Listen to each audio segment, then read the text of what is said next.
약사님, 응. 그 발기부전 혹은 조루증 같은 경우 동양의학에서는 어떤 원리로 바라보고 도와줄 수 있는지 궁금하거든요.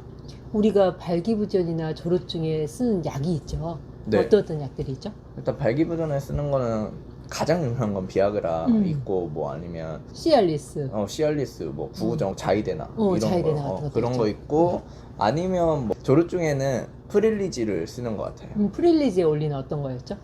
세로토닌을 선택적으로 그렇죠. 뇌에 이게 우울증을 담당하는 이런 세로토닌을 급속하게 올려줘가지고 발기력을 좀 오랫동안 유지하게 하는 치료죠. 그리고 네. 이런 치료는 우리가 관계를 하기 전에 먹는 치료이지, 즉 필요할 때 쓰는 처방이지 이게 지속적으로 먹는 처방은 아니고. 맞습니다. 그리고 발기부전에 쓰는 이런 약제들은 어떤 원리로 발기부전을 치료할 수 있죠? 혈관을 확장시키는 거 아닌가요? 네네. 혈관을 확장시키기 때문에 그래서 부작용이 어떤 게 따라오지? 어지러움 혹은 뭐 얼굴이 빨개지거나 뭐 그런 부작용이 있는 거죠. 혈관이 확장되니까 얼굴이 붉어지고 뇌혈관이 확장되니까 혈액이 제대로 가지 못하면서 어지럽고 이게 구토증이 일어날 수가 있겠고, 어떤 경우에는 갑자기 시야가 막 어지러질 수 있겠고 귀에서 이명이 들린다는 사람도 있는 것 같고, 네. 그리고 좀 심한 경우에 실신성 저혈압이 발생해가지고 약을 먹고 실신을 하는 경우도 있고. 근데 이런 경우에는 대부분 혈압약이라든지 심장약, 특히 니트로글리세린 같은 심장약을 드시고 있는 분들이 이런 약들을 드셨을 때는 방금 말했던 실신이 가능했던 것 같고, 네. 그리고 좀 드문 경우에 젊은 사람이 이 방금 말했던 발기부전 약을 먹고 갑자기 시력을 상실한다거나 청각을 상실하는 경우도 있었던 것 같고. 그리고 저는 그거 외에도 뭔가 비아그라와 관련해서 태아가 사망했다는 뉴스를 본 적이 있었던 것 같거든요. 그랬죠. 네. 산모들을 이게 두 그룹으로, 그러니까 90명의 그룹으로 나누고, 한 그룹은 비아그라를 쓰고 한 그룹은 아무것도 쓰지 않았을 때 비아그라를 썼던 산모한테서 더 좋은, 예를 들어 혈관이 확장되니까 태아에게 혈액이 잘 가면서 태아가 굉장히 건강할 거라고 생각을 했는데 의외로 태아가 중간에 사망하는 사례가 생겼죠. 맞아요. 그 93명 중에서 11명 정도의 태아가 사망해서 임상시험을 중지한 상황이 생겼죠. 네. 그때 태아들이 폐고혈압으로 사망한 사례가 있었던 거죠. 그래서 사실 양약으로 우리가 어떤 발기부전을 고친다거나 조루증을 치료하는 것은 그 부작용을 안아야 되기 때문에 우리가 어떤 다른 어떤 몸을 좀 건강하게 할 수 있는 방법, 또는 체력을 좋게 할 수 있는 방법, 또 정력을 좋게 할 수 있는 다른 방법을 쓰려고 하는 것 같고. 맞아요. 그래서 보약을 쓴다거나 건강기능식품으로 최근에 뭐 아르기닌 같은 것도 많이 쓰시는 것 같고. 네네.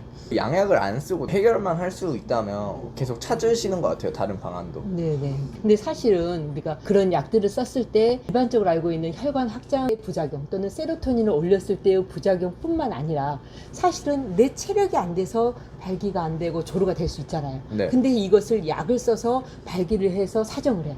또는 조루가 지속이 돼가지고 오랫동안 관계를 해서 사정을 하게 돼. 그럼 인체가 쇠약해질까 안 쇠약해질까? 퇴약해지지 않을까요? 나도. 왜냐하면 우리 인체의 총 에너지는 정해져 있고 그 에너지가 사실은 이쪽을 많이 쓰게 되면 그 나머지가 부족해지기 때문에, 특히 우리가 호르몬의 기능이 저하되면 사실은 생식기의 기능이 떨어지게 되는데, 이 생식기의 기능을 약을 써서 억지로 촉진해가지고 내보냈어. 그렇다면 이 나머지 호르몬의 기능 중에서 뇌의 기능 또는 인체 전체의 심장이라든지 간이라든지 골수를 만들어내는 기능들이 점점 떨어지면서 실질적으로 그런 기능이 부족해져서 다른 질환이 올 수도 있을 것 같고. 네네네. 그래서 옛날에 여자를 많이 밝히는 사람들이 어떤 질환이 많았어?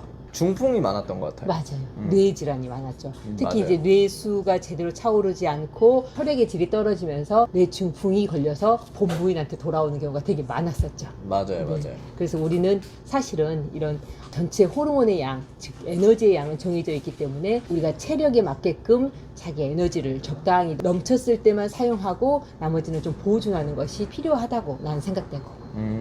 듣다 보니까 결국은 뭐 체력이 부족하거나 뭐 호르몬이 부족해서 그런 걸 채우는 쪽으로 동양의학이 바라보는 건가요? 그렇죠. 아. 그래서 동양의학에서는 이런 방금 말했던 두 가지의 증상에 도움을 줄 수 있는 처방은 사실은 부신, 즉 신장의 기능을 강화시켜주고 보강해주는 처방을 주로 쓰거든요. 네네. 우리가 흔히 알고 있는 파극, 두충, 파고지, 그리고 숙취향, 산약, 산수유, 토사자, 육종응, 이런 모든 신장의 양기와 신장의 음기를 적절하게 보강해주는 것이 그런 치료에 도움이 된다라고 알려져 있는 거고. 네네. 그거 외에는 또 없을까요? 그거 외에 내가 예전에 말했죠.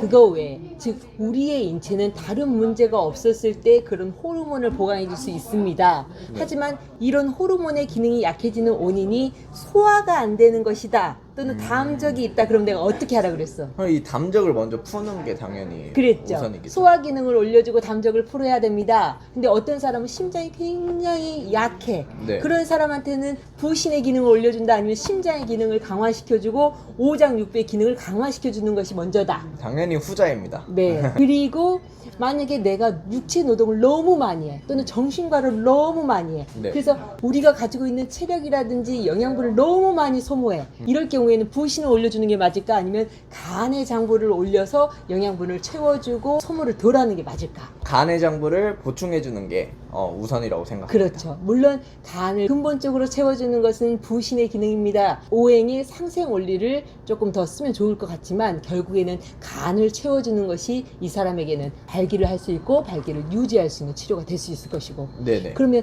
나이가 들면서 혈액이 걸쭉해져요 또는 혈관이 뻣뻣하고 단단해져요 즉 동맥경화가 있어요 이런 분들한테는 방금 말했던 부신의 기능을 올려줘 아니면 혈액을 맑게 해주고 뻣뻣해진 혈관을 좀 유연화시켜주고 조금 탄력있게 만들어주는 것이 그 사람에게는 치료가 될까? 이것도 당연히 후자. 그렇죠. 네. 즉 원인에 따라서 보통 사람이 뭔가 소모화되고 부족했다면 또는 타고나기를 심장 기능이라든지 부신이 약했다면 방금 말했던 부신의 기능을 올려줍니다. 네. 하지만 원인에 따라서 소화가 약한지 심장이 약한지 간이 약해져 있는지 또는 혈관이라든지 혈액에 문제가 있다면 그 원인을 해결해 주는 것이 근본적으로 우리가 발기부전이라든지 조루증을 치료해 주는 원리가 될 수 있을 것 같고 네. 결국은 약사님께서 말씀해 주시는 걸 종합해 보자면 자신의 몸 상태를 파악하고 거기에 부족한 걸 채우는 게 가장 우선시 되어야 한다라는 말씀인데 그냥 일반적인 사람인데 이러한 증상을 겪고 있다.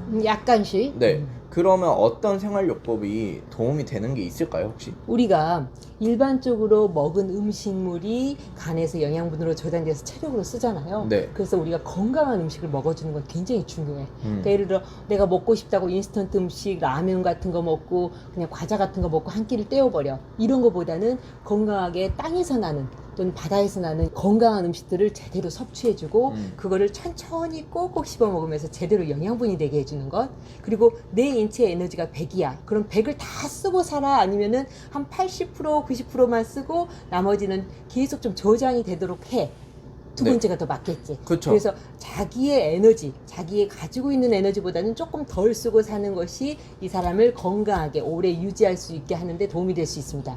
가령 차가 하루에 뭐 100km를 달릴 수 있는데 매일 100km를 달리는 게 맞아? 아니면은 60km, 70km 달리다가 또 30km 달리다가 어느 날은 또 8, 90%를 달리다가 이런 식으로 좀 조절해 주는 게 맞아. 조절하는 게 그렇지. 맞죠. 그래도 자기 차의 용량보다는 적게 가야 되는 것이지. 그쵸. 그래서 과하게 차를 몰고 다니면 이 차의 수명이 짧아지는 것처럼 인체도 인체의 에너지보다 더 많이 쓰고 살게 되면 결국 인체가 빨리 소모되고 망가지게 된다는 것은 당연하게 알고 있어야 될 것 같고 네네. 그리고 마음적으로 긴장을 하고 살아. 막 스트레스를 엄청 받아. 뭐 화가 막 치밀어 오르는데 이걸 억제하고 참고 살아. 이런 사람이 몸에 영양분이 제대로 채워질까 아니면 늘 소모만 되고 채워지지 않을까? 잘 안 채워지겠죠? 그러겠죠. 마음이 편해져야지. 마치 차로 비유하면 엑셀을 계속 세게 밟아. 이거는 자기를 막 몰아붙이는 거야. 그리고 브레이크를 계속 세게 밟아. 이거는 자기의 마음을 막 억제시키고 억눌러 놓는 거야. 그러면 브레이크를 밟은 상태에서 막 엑셀을 밟아봐봐. 그럼 이 차가 금방 망가지게 되겠지. 즉 스트레스를 계속 받으면서 사람이 자기 몸을 몰아친다면 그것은 차를 굉장히 빨리 망가뜨릴 수 있을 것 같고 네. 그러니 마음이 막 긴장돼서 스트레스를 받으면서 막 화가 난 상태로 살지 않고 좀 편안하게 뭔가 어떤 일이 일어나든지 좀 편안하게 받아들여주고 좀 이해하면서 마음을 좀 조종하는 것도 결국은 자기 에너지를 아끼면서 조금 오랫동안 이 건강한 차를 유지할 수 있을 것 같고 네. 정리를 해보자면 결국은 좋은 음식을 먹고 자기의 역량이 있을 텐데 그걸 넘어서지 말고 잘 조절하면서 하루를 보내면 좋을 것 같고 그리고 마지막으로는 너무 스트레스 받지 말고 마음의 평안을 찾아라.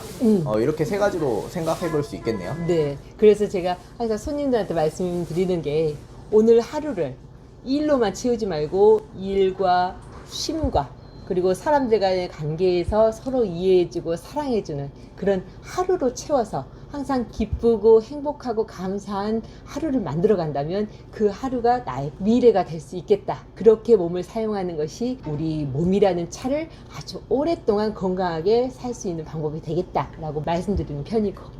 네네. 그래서 오늘은 발기부전, 조루증과 관련해서 양약에 대해서도 알아봤고 동양의학적으로는 어떻게 바라보는지 그리고 더 나아가서 저희라는 몸 자체를 어떻게 쓰고 어떻게 관리를 할 수 있는지까지 엄청난 팁을 많이 주신 것 같아요. 네. 저도 그러면 젊었을 때부터 이 팁을 한번 잘 해보도록 하겠습니다. 일하고 쉬고 이렇게 좀 잘 하면서 마음의 평안도 찾겠습니다. 네. 오늘 저희들의 이야기가 어느 순간부터 하체가 약해져 발기부전이나 조루증 같은 증상으로 고민이 많으신 분들께 지혜롭게 이를 해결하는 데 도움이 되는 내용이 되길 바라며 오늘도 감사한 하루 보내시고요. 그럼 다음 시간에 다시 만나요.